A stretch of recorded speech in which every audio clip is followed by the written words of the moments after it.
आज आंवला नवमी है, तो चलिए आपको मैं पंडित प्रदीप मिश्रा जी के श्रीमुख से ही आंवला नवमी के बारे में कुछ विशेष जानकारी बताऊंगी, जिसे आपको ज़रूर सुनना चाहिए। अगर आप भी ये गलतियां करते आ रहे हैं तो आपको यह कथा ज़रूर सुननी चाहिए। चलिए सुनते हैं पंडित प्रदीप मिश्रा जी के ही श्रीमुख से। 3 वृक्षों में आज जिस वृक्ष की पूजन आप लोगों ने करी है वो कौन सा वृक्ष है? आंवला नवमी का वृक्ष, आंवले का वृक्ष, आंवले का वृक्ष। कथा सुनी होगी आप लोगों ने आज आंवले वृक्ष की। पर आंवला नवमी पर एक चीज का स्मरण जरूर रखना कि आंवले के वृक्ष के नीचे भले जाओ, आंवले के वृक्ष की पूजन भले करो, पर शिव महापुराण की कथा कहती है कि आंवला नवमी का दिन हो चाहे कार्तिक महीने का पूरा मास हो, कार्तिक का महीना हो, पर आंवले के वृक्ष की पत्तियों को नहीं तोड़ना चाहिए।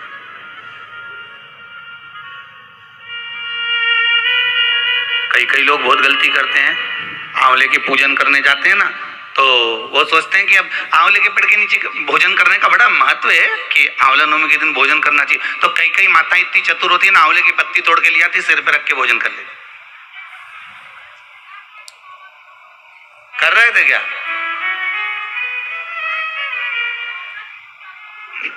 बस तो फिर अब कथा मतलब धीरे धीरे समझ में आ रही हो। श्री शिवाय नमस्तुभ्यम। मतलब शास्त्र कहता है कि अगर एक पत्ती टूटना,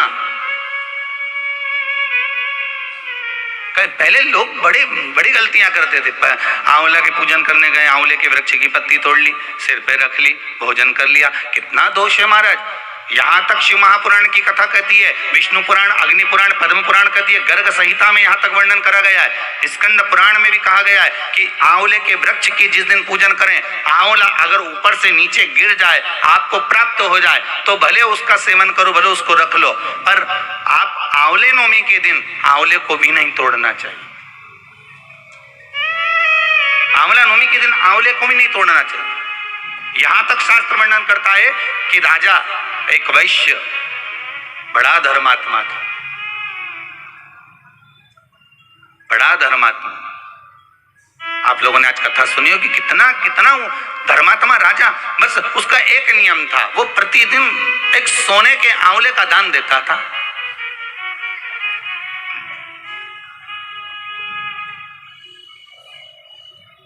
प्रतिदिन आंवले का दान करना, और वो भी सोने के आंवले का दान करना। उसके बहु बेटा को लगा, उसके बहु बेटा को प्राप्त हुआ कि अगर ये पिताजी इसी तरह से सवा मन सोना आंवला बनाकर लुटाते रहेंगे तो हमारे पास तो एक दिन ऐसा स्थिति आ जाएगी कि हमको भीख मांगना पड़ेगा, हमको भीख मांगना पड़ेगा। अच्छा, बहु बेटा को यह भान नहीं होता कि जिन माँ बाप ने जोड़ा है, अगर वो लुटा भी दें तो सत्ता तो उन्हीं की है ना, दौलत तो उन्हीं की है, पैसा तो नहीं का है। जितना जोड़ा वो माँ बाप ने जोड़ा, अगर वो लुटा भी दें तो ये उनकी मर्जी। पर बहुत कम माता पिता ऐसे होते हैं जो अपने ऊपर सही मायने में खर्च करते हो। बहुत ध्यान देना महाराज। जोड़ा जोड़ा जोड़ा जोड़ा, आखिरी में छोड़ा, इतना बड़ा फोटो टंगिया, फोटो नीचे तुम ऊपर, हो गया कल्याण। तो उससे ज्यादा और होगा क्या? क्या मतलब?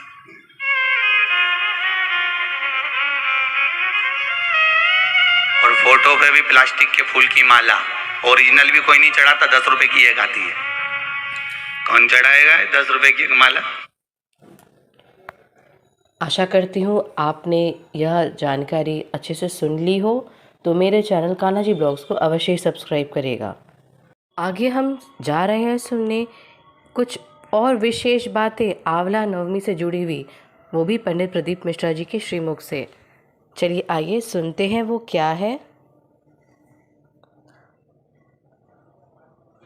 आंवला नवमी के दिन कि शंकर भगवान भूत भावन भूतेश्वर, जब भगवान आंवला नवमी के दिन श्री हरि नारायण आंवले के वृक्ष की पत्तियों पर शयन करेंगे और भगवान शंकर उनका अनुमोदन करेंगे, तब श्री हनुमान जी महाराज उनसे विनती करने के लिए पधारते।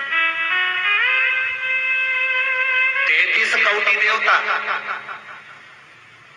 भगवान विष्णु जब शयन से उठते हैं, देवसोनी एकादशी को जब भगवान उठेंगे, नेत्र खोलेंगे, तो प्रथम दर्शन भगवान विष्णु श्रीमद् भागवत कथा, स्कंद पुराण, पद्म पुराण, अग्नि पुराण, जितने भी पुराण उठाना चाहे सारी पुराणों को उठाकर देखना कि प्रथम वर्णन आपको मिलेगा कार्तिक महत्तम का, कि भगवान नारायण सर्वप्रथम जब नेत्र खोलते हैं अपनी देव सोनी एकादशी से सोकर देव उठनी एकादशी पर जब उठते हैं, तो भगवान नेत्र खोलकर सबसे पहले किसका दर्शन करते हैं?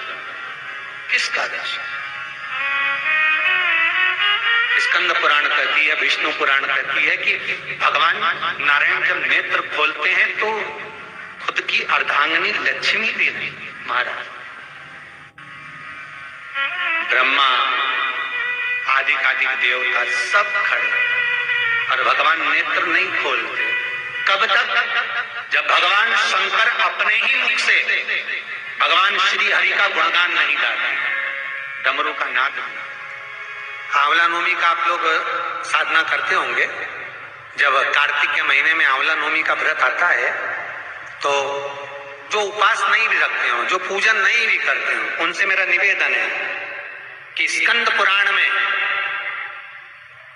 कार्तिकेय के पावन चरित्र में स्कंद पुराण में स्पष्ट किया गया, और कल्याण का कार्तिक खंड पढ़िएगा, कभी योग लगे तो गीता प्रेस गोरखपुर का कार्तिक खंड पढ़िए, आप पढ़ेंगे तो उसमें मिलेगा आपको कि आंवला नवमी के दिन आंवले के पेड़ के नीचे घी का दिया लगाकर मध्याह्न से पहले, दोपहर के 12 बजे से पहले आंवले के पेड़ के नीचे आंवला नवमी के दिन कार्तिक के महीने में स्कंद पुराण कहती है, जो घी का दिया लगाकर पूजन कर कर अपना पल्लू पसार कर आंवले के वृक्ष की डाली में से उस पे लगी हुई थोड़ी सी छाल को अपने अंगूठे और चीटी उंगली से अपने पल्लू में गिराकर ले जाकर लाल कपड़े में हल्दी के साथ अपनी तिजोरी में, अलमारी में रख लेता है। उसके घर में कभी बरकत की कमी नहीं होती, उसके घर में कभी संपदा की कमी नहीं होती, उसके घर में धन, वैभव, सत्ता बढ़ती है, बढ़ती है। आंवला नवमी की कथा में एक प्रसंग आता है।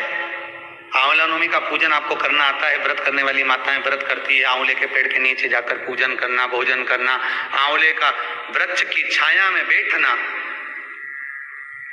उस दिन किसी को अपशब्द ना कहना, आंवले की पूजन कर कर अपनी झोली को पसार कर चीटी उंगली और अंगूठे से आंवले की छाल को थोड़ा सा पल्लू में गिरा लेना, उस छाल को ले जाकर अपनी बरकत में, अपनी अलमारी में, अपनी तिजोरी में रख देना। यह आंवला नवमी की पूजन का विधान है, संपदा के। एक बहुत अच्छा समय रात्रि के 9:15 का एक समय होता है, जिस व्यक्ति का रोग, बीमारी समाप्त नहीं हो रही हो, हॉस्पिटल में पड़ा हुआ है, कोई बहुत भारी बीमारी में ग्रसित है, छूट ही नहीं पा रहा, तो रात्रि को 9:15 पर किसी भी दिन शंकर भगवान के शिवलिंग का, जो तुम्हारे घर में शंकर जी विराजमान हो उसका, या शंकर जी के मंदिर में जाकर शंकर जी का थोड़ा सा जल, उसमें थोड़ा सा आंवला पड़ा हुआ, मतलब आंवले के पानी से शंकर का अभिषेक पूजन कर लीजिए। उसका नाम लेकर कर लो जो रोग से ग्रसित हो। 1 दिन, 2 दिन, 3 दिन करोगे, वो हॉस्पिटल से छुट्टी करके आ जाएगा, उसका रोग समाप्त हो। आंवले के वृक्ष के नीचे, स्कंद पुराण में भी है, कार्तिक महीने में आंवला नवमी पर आंवले के वृक्ष के नीचे भोजन करने से संपदा बढ़ती है। इसलिए आंवला नवमी पर लोग आंवले के पेड़ की पूजन करने जाते हैं, तो वहां गोट भी करते हैं। बोलो सही है कि गलत है? वहां लोग टिफिन लेके जाते थे, पहले भोजन करते थे आंवला नवमी पर। आंवले के वृक्ष के नीचे भोजन करने पर संपदा बढ़ती। आंवला नवमी का दिन कार्तिक में पड़ती आंवला, ठीक है। जगत गुरु शंकराचार्य जी कह रहे हैं माँ तो कृपा कर दे। माँ कहती इसने एक दान नहीं करा, पुण्य नहीं करा, सत्कर्म नहीं करा, तुम्हें कैसे दान? दान का फल दान।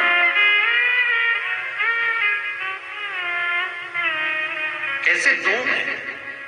मां